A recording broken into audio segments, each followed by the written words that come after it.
Mrs. Brown, you've got a lovely neighbours. I'm jumping down here in the Viking Theatre in Clontarf by the absolutely legendary Eilish O'Carroll. So Eilish, welcome to LGBTQ plus Life. Hello, lovely to be here, and I love the introduction. Thank you very much. You are at this stage.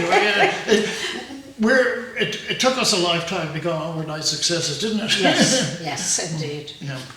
But you're a very recognisable name, if not necessarily a face. Is that both a plus and a minus? I think so. I mean, unfortunately, or unfortunately, it depends on how you want to look at it. But like 20 years ago, nobody recognised me at all, and now I'm beginning to look like Winnie McGoogan myself. You know what I mean? Because there was a considerable age difference when I first started playing Winnie, but now, as I say, I'm catching up with her. So, yeah, and I've done some TV, you know, and so some people know me as me. Yeah. Yeah. From my experience of mixing with people particularly in the visual entertainment, do you think people have difficulty distinguishing between the person and the character? Yes, yes. Particularly now in the UK, because you know they do actually just see the character, and they'll call me Winnie if they recognise me. They go, Winnie, how are you? Because some people really believe what's happening on TV, as you well know, and I'll get comments like, Agnes shouldn't treat you like that, you know. She can't call you a friend and treat you like that. So it's very endearing, actually. Well, the distinction between the character and the person, my favourite anecdote for this is John Lennon. Have you ever been to see the house where they lived in New York? No, I didn't. No. Okay. I mean, to say that that's palatial is to put it mildly. Really? Yeah. Oh, you've been inside it? No, I haven't been inside it, but I've seen the building outside, and it is just, I mean, the location, everything about it. And Lennon had a chauffeur, and he dropped him off at the Dakota. Right. And he looks at the building and he says, John, imagine no possessions. And Lennon turns around to him and says, it's only an effing song. Okay, yeah, well said, well said. But let's step back a bit. You grew up in Dublin now. I have to tell people, you're younger than me. Am I younger than you? You are younger than me. Are you sure? I am absolutely sure. Okay, I'm not going to argue with you. So, unless Wikipedia is lying. So you're 52 then, are you? Yeah, exactly. Well, I'm actually 53.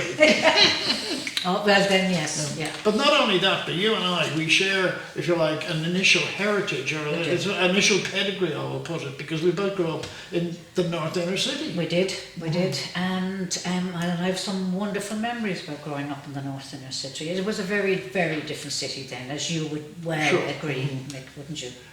Did you find, you wouldn't have gone to the same type of school as I did, but we mainly had teachers from the country. Okay. Yeah, Christian brothers generally. Yes. And what we found was the closer you grew up, the closer you were to O'Connell Street, the worse you got treated. It was a strange one. Well, yeah, because I was Stony Batter, right, and which is very close to it. It is, yes. You well know. And now I think you went to a private school. No, I went to Joey's down the road. Oh, did you? Yeah. Okay, so the Fianna Fáil finishing school. I'm not going to make a derogatory comment. So, it was a tough one. I mean, we moved out to Finglas when I was about 9, and that was alien. That was like it was like one bus every half hour or every hour if you were lucky that took you into town. There were no shops. There were no local schools. There was nothing. There was no infrastructure. And we had been so used to living in an inner city situation where everybody knew their neighbour. The only consolation I think I had growing up was that everybody else on the street in Finglas was in the same position as ourselves. We all had sod all, right? So, you know, you never felt, oh my God, she's got a new pair of shoes or she has a new coat. In fact, if there was a new coat on the street, it tended to be lent out, right, for special occasions. And, but I remember those times with joy, really, because nobody we never felt badly done by. We never felt badly off. I don't remember ever feeling badly off. It's funny you should say that, because what I found is that it was almost like these in authority, whether they were Christian brothers or whether they were policemen, they begrudged us getting ahead. We were in their eyes, we were, you know, the scum of the earth. How dare we? Yeah. How dare we succeed? Do you know, I think that's in the Irish psyche, to be honest with you, because, you know, like, you'll criticise the Americans and the American TV programmes and so on and so forth, and they're all kind of supporting each other and go girl, you do that, banter, push yourself ahead there. Yeah. Whereas in Ireland, what you used to get in the 70s and 80s was, who does she think she is? Yeah. Right? All fur and no knickers, that's what she is. And it was like, they begrudged their own people's success. They never wanted you to get ideas above your station. Yeah. Well, I grew up with a mother like that, because I went to secondary school because I got the corporation scholarship. Oh wow, yeah. Right boy. Yeah, but well, not really, because I then discovered that there were much brighter boys in the class, but my mother, after I got that, I was 12 years of age, and she says, you're not that smart. Yeah. You know, I was... She didn't want you to get carried away with yourself, and that's sad. It is, because my grandfather should have been a hugely successful man. Yeah. And as far as I know, he had a drink problem, and he lost his job in the civil service, and you really had to murder somebody just about to lose your job in the civil service when he was 20. And I always got this thing thrown at me about, you're just like your grandfather, you're just like your grandfather. And I still don't know to this day what he did that was so bad. So bad, yeah. Possibly, you know, and I think it was the language I think our parents used and the people of the time used, and wasn't encouraging. It was never encouraging. It was very discouraging. And you know, it's like, well, yeah, I mean, she's good, but you know, she's not that great. That kind of thing. Anyway. Yeah, no, I only first discovered that when I went to Australia. You know, people actually, you know, supporting when you do something well. Yeah. It was so said, well done. Yeah, it was so alien, you know. So when my better half is Australian, and when the people came back from the Olympics with a gold medal, the whole neighbourhood, they wanted for us, this is our gold medal. Yeah. Whereas here, I could have done better. Well, we're getting better. When it comes to sport, we're getting better. We're actually really kind of going, we back our football players and our rugby players and our, you know, and it's great to see that the Irish ladies football now is really getting the acknowledgement it should get and the support it should get. Still got a long way to go. Still got a huge way to go. Huge way to go, but we're getting there. Moving along, Eilish, you got married not once but twice. Like myself. Was that to be sure? To be sure. I did. I was married twice, and I have two sons from my first marriage, and I have 3 grandsons. Yes, and I came back to Ireland soon after my second marriage ended, and I came back to Ireland. Would you agree with me, and I don't want to get too personal here, I've got friends who are going through this at the moment, I say, there's no such thing as a pleasant divorce. They're always difficult in one form. They are very, very difficult. And I think it depends on the person, because with my second husband, I have to say, he was really supportive, actually, and he was a really easy man to talk to. And he was actually my biggest supporter at the time, because I was going through quite a turmoil personally about my sexual identity. And I have to say, he was the only person that I could be really open with and honest about it. So I was very lucky, and when we did decide to get divorced, we actually sat down with my sons, who were like obviously more or less independent at the time, and explained, didn't tell them it's because your mother might be a lesbian. I just actually said, look, you know, we've decided that we're going to go our separate ways. We love you very much, and we're going to support each other, because we still love each other very much. It's just that there are certain things that we don't seem to gel on. Sure. And he was just amazing. Yeah. And so much, I remember my friends coming for dinner, and we told them, right? And one of my friends went, "Ah, Jesus, I can't cope with this being really nice to each other. Come on, you should be sticking a knife in his back or something." And so it was quite unique, and it was very unusual at the time. But I will never stop being grateful for the fact that we could be two very adult about our situation. And of course it had an impact on the family, and it had an impact on the boys. It would be crazy not to think it didn't. But yeah, I think it was less of an impact if we had been nasty with each other. Sure. Well, at that time, and I'm not going to dwell on this too much, I mean, in my first divorce, I always said I was in that marriage for 5 years too long. I knew it wasn't working. Yes. But I had what we would call, for want of a better term, Catholic boy guilt. You know, you got yourself in this mess, there you go. therefore you put up with it. Yeah, absolutely. And it only got to a certain point, I said, no, we can't do this anymore. Yeah. Did you find that when you decided that you were going to, shall we say, I don't like this term about that they use in one of the pieces where her discovery. I know this is it. Yeah. It was always who we were. No, but did you have the Catholic girl guilt at that stage? I mean, when people say to me, when did you come out? And I went, like, it actually took me 10 years to come out to myself. Exactly. And the first 10 years was dealing with the Catholic guilt. I was disgusting.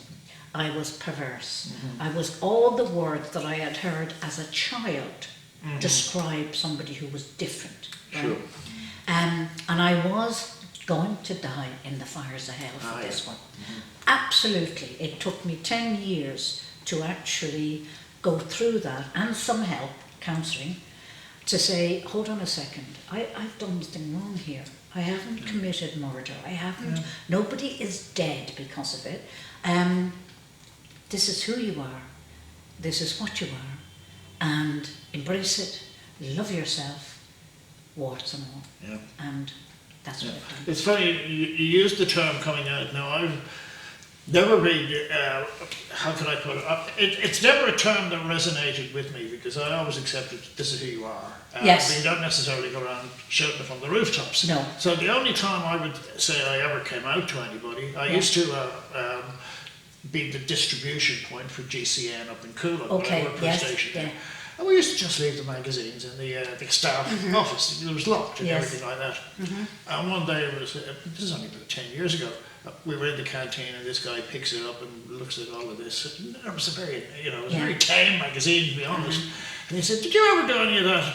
And I said, "Yeah, of course I did. I grew up in the 60s, we we did everything. we did everything." And his response, and he would have been a guy in his late 50s at the time, was to rush straight back into the office saying, "Did you know that he did this, he did that?"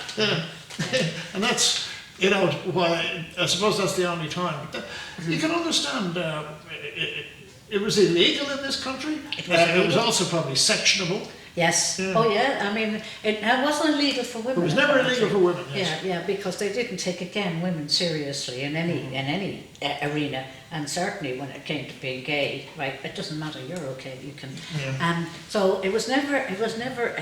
But it was people, and you're talking about coming out, and I know it doesn't resonate with you, and you often think, why do I have to do this? And I think it's about being authentic.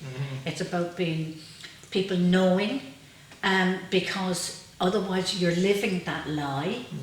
And I didn't feel that I have to go and paint it on a poster or anything like that, but I did feel that I hadn't been telling close friends, and I hadn't been telling some members of my family, and I actually felt disloyal, does that? Yeah. Sure. And I thought, I need to, and the reason I didn't tell them was because I couldn't handle the rejection if it came. Yeah. So I had to stand up to the plate and go, if you reject me because of this, I will live with that. Yeah. And it took me 10 years to come out to myself. Yeah. So I'm going to give you as much time as you need to accept that your sister or your friend or your family member is gay. Yeah. Well, it's an interesting one from that time, because around the time the start of the marriage equality campaign started, and one of the main people involved in that was Moninia Griffith, who was a good friend of mine. And I was doing an interview with Moninia, and she was going on about gays and straights. Yes. And I said, "Moninia, I've been a lot of things in my time, but I've never been straight. I've never been straight." Yes. And I said to her, in my day, hippies invented the word straight. And Absolutely. straight was somebody who didn't take LSD. Yes, End of yes. story. And it's so true. Yeah. And I think you're right. I think we put titles on ourselves that we don't want or we don't live by. Yeah. Now, I said to you before we came on air that your Wikipedia needs a bit of a tweak because it says Eilish has been very prominent talking about LGBT issues since 2018. I know that's wrong because I saw you in 2014 at a LGBT noise rally in Stephen's Green. That's right. And you were very prominent there. Yeah. And I'll be honest, I don't tend to watch Mrs. Brown. And that's what you don't have to. No, but that's when I found you first. Okay. And that's when you were very prominent then and very proud of it. Yeah, I'm very proud of it. And again, that was shortly after. That was 2014. So I was I've really been active, or certainly interested. And certainly have supported LGBT issues since 2000, since I came out myself, because I thought this is my life, and these issues affect me. The law affects me, absolutely, or the lack of the law actually affects me, and so and I had the confidence to be outspoken and out and said no, this is who I am. Well, it's a very interesting one because it was probably about 2003, 2004. Yeah. I went to a Pride rally in Dublin, and it wasn't that big, it was very, that's right. But what really impressed me and made a huge resonance with me was the number of working class women who were on that rally. Yes. And this was a new generation, and they weren't going to take no for an answer. Yeah, absolutely. Yeah. So the friends I have who are who are our age, roughly speaking, they talk about a place in Angel Street called J.J. Smith's because there was a couple of gay bars, but there wasn't a place for women, and J.J. Smith's apparently was the place where they all went on a Saturday night. Now, I was living in the UK at that time, so, and again, I lived out in the outskirts, I didn't live in London, so there was nowhere. There was nowhere. Not that I'd have gone anyway, if I'm honest, I wouldn't have, because I'm still in a marriage, I'm still playing a role, so, it would have been very strange for me even to be seen.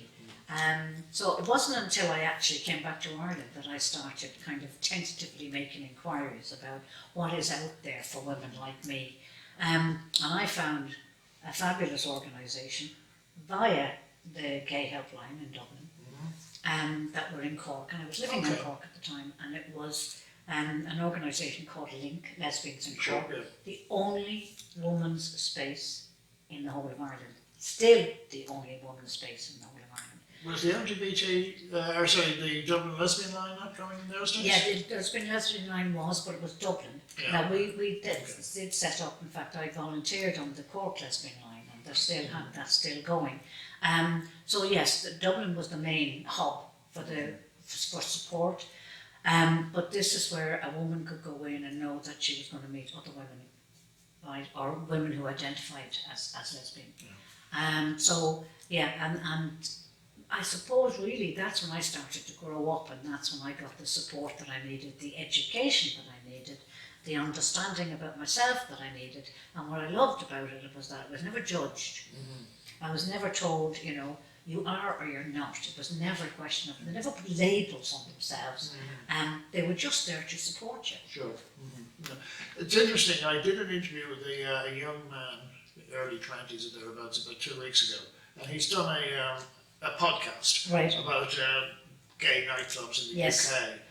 And I was saying to him, my experience, particularly in the 70s, was LGBT was seen, and I mean SCENE, and not heard. That's right. There were a few pubs and things like that, but there weren't any clubs that I can recall. If you like, the main meeting place, particularly for my cousins, was Hampstead Heath.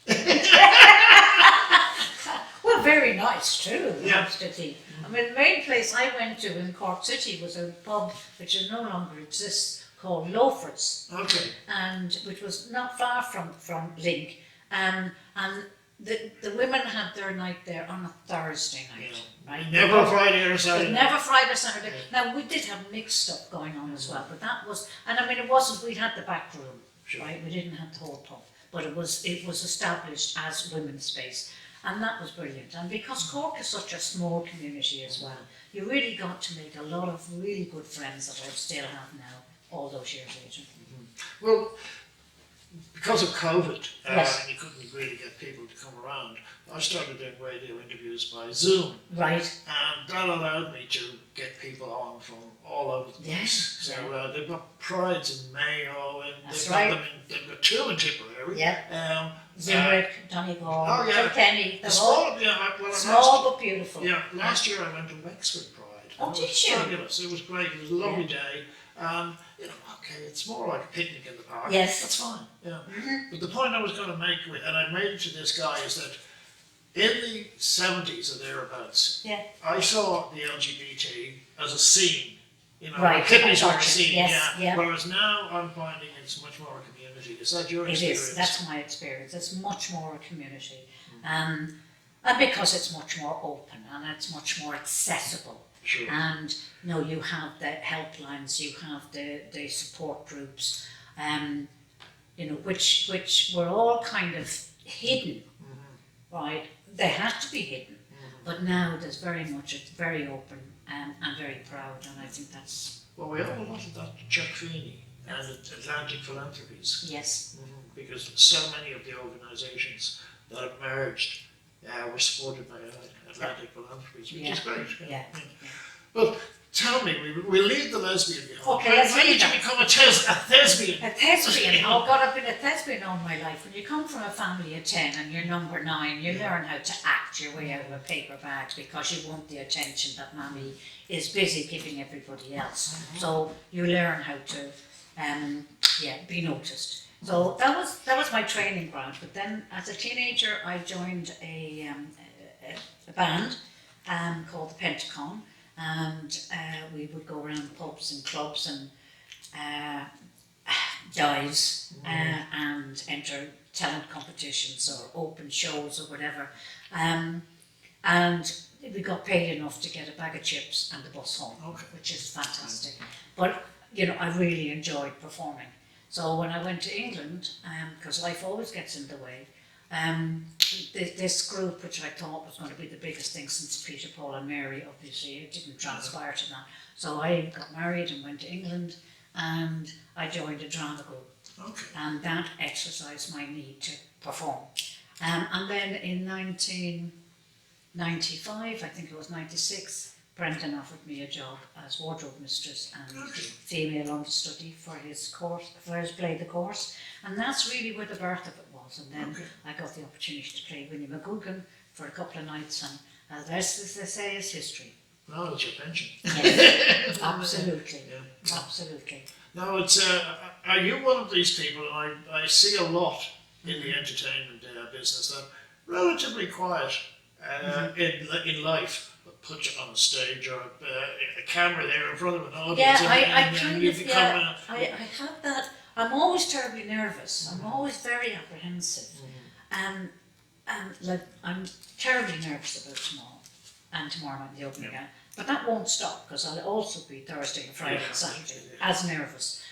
But after about 5 minutes, I really begin to relax into it and enjoy it. And I suppose maybe all actors and performers have to have very kind of fragile egos. So, because you want to be noticed. Sure. And I think we have this innate need to be liked and to be loved. So we're damaged people.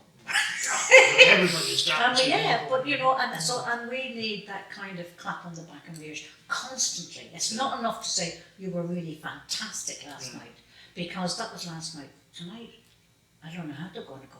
I don't know how they're going to think. So But you're not damaged goods. I mean, so many people I've met, even very successful people, they try and be the public persona all the time, and you can't be that. And eventually you it's a can't. contradiction, isn't it? It is, and I think when you are in the public eye and you play a character, say like Winnie, there is an expectation of the public to kind of to be funny and because they don't know how to separate the character from me.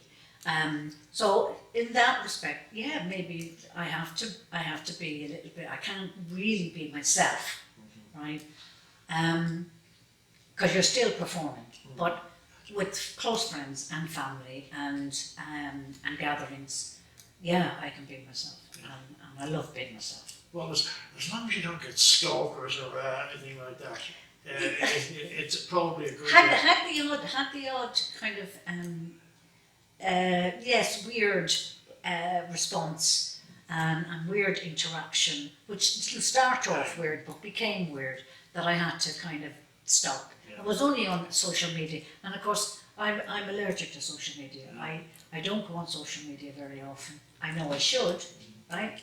But I don't, and for that reason I see too much bullying going on, I see too much self-opinionated people hurt other people on social media, and I think that's not what social media is there for. So yeah, I don't enjoy the benefits of it. Yeah, one of my neighbours was he was a very well-known actor in the 60s, and he fell on hard times after he hadn't paid his taxes and developed a drink problem. And he had been divorced from a woman called Janet Monroe. Yeah. And Janet was the sweetheart of the 50s. Right, yeah. And he opened his door one night and there was this guy who'd come all the way from Scotland. You mugged Janet Monroe! I was in love with Janet Monroe! Oh yeah. First of all, how did you find out where I lived? Absolutely, absolutely. So yeah, people can make it their business to for want of a better word, stalk you. But I mean, thankfully that's never happened to me. So yeah. Let's move on, Eilish. Yes. The reason why you're down at the Viking Theatre in Clontarf, Live, Love, Laugh. Was this a play you had written some time ago? I was, and there's a little Live, Love, Laugh pendant there that my sister, Lord rest her, gave me over 40 years ago. And I started writing this in 2000, and I actually started writing it probably in my early 20s. Sure. And I'd never intended it being performed. I'd never intended it. I wrote it as an exercise to, get rid of some of the demons in my head. And I read it to friends years later who found it extremely funny and said, you need to add to that. You need to do something like that. And I did. And that's the result, Live, Love, Laugh. So it's about life, my life, but it could be any woman's life. It's about the loves in my life, and it's certainly about laughter. So it's got all of those things in it. So you took it on the road first, did you? I did. I took it to Edinburgh Festival. It went down really well. I got 5-star reviews in Edinburgh Festival, which I wasn't expecting. And then when I came back to Ireland, I decided that, I think it was a year later, if not 2 years later, I need to take this on the road. So I've been taking it on the road on and off now since then. Whenever I have gaps in between Mrs. Brown's boys. So yeah, and I love doing it. Yeah, well, you've got some fabulous write-ups there on your website. One from a guy called Alan Chadwick. Yes. And he's effusive in his praise about it, and yourself as well. And then there was a second one I came across, which was great, from somebody called John McHugh. Yes. His to summarise his view, it's get out there and see it because you're going to have a great time. Yeah, yeah. So you're guaranteed, a bit of a roller coaster. Certainly a very honest, open, no holds barred story, and and a lot of laughter. So tissues and laughter. It's a bit. Life is about both, isn't it? Yeah. Life is a roller coaster. Good times, bad times, sad times, happy times, and that's what this story is about. So for anybody who wants to distinguish between Winnie and Éilish, definitely come and see this. Yes, yeah. Just in conclusion, Éilish, I was saying Winnie. A lot of people do. In conclusion, when is it on? What dates and it what starts times? Tomorrow night, which is the 1st of March. It goes through until Saturday, and then it will start again the following Wednesday. I think is I'm trying to remember the date, but it finishes 8th, 9th, 10th and 11th. Yeah. 8th. So 8th to the 11th, yeah. 8th to the 11th. So it's 2 Wednesdays. It's Wednesday to Saturday this week and Wednesday to Saturday the following week. And it starts at 8 p.m. And it starts at 8 p.m. And you'd be smart to book, wouldn't you? I Because, think so, because it is, I mean, tomorrow night is sold out. I think Friday night it's going the same way. I actually think best phone Viking Theatre directly and book your tickets rather than be disappointed. The next week is selling really well, so delighted. What I advise people, it's an intimate venue. Oh, it In other is. words, it's not the, it's not the O3. No, it's not the O3. It does have a limited amount, so get in there quick enough. And I love it because I love the kind of the black box atmosphere and feeling, and it is like a black box. And that's when I first performed it, which was over at Trinity College in 2012, in the black box in Trinity College. So. Éilish, you've got to run off, so I've got to let you go. But Okay. what I say to people is, in theatre, break a leg. Oh yes, and please. In LGBT, just stay fabulous. Thank you very much, Mick. You're very kind. Really kind to do this. Friends with Dorothy come out off the sidewalk and onto the street.